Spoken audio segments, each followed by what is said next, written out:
Russian airstrike destroys 28 Ukrainian Military Unit Headquarters. Russian Air Defense Forces shot down 6 Ukrainian drones, including one over Snake Island.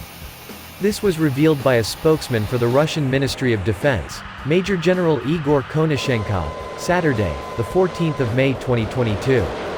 Konashenkov also added that Russian forces also intercepted a Tochka-U tactical missile and 3 Ukrainian Smerch rockets.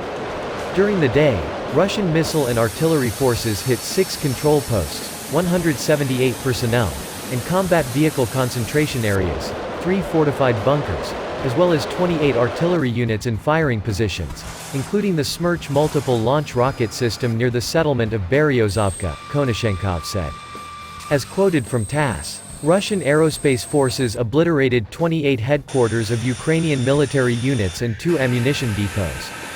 During the day, the Russian aerospace forces attacked 28 unit headquarters of the Ukrainian armed forces and 2 ammunition depots near the settlements of Petroskoye and Jokhnovoy via air-based precision missiles, Konashenkov continued.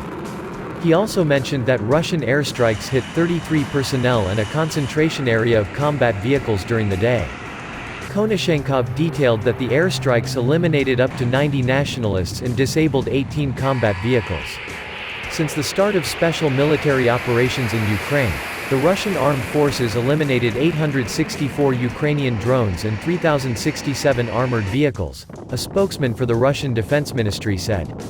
Overall, since the start of special military operations, Russian troops lost 165 aircraft, 125 helicopters, 864 drones, 304 missile air defense systems, 3,067 tanks, and other armored vehicles, 372 multiple launch rocket systems, and 1,514 field artillery guns and mortars, as well.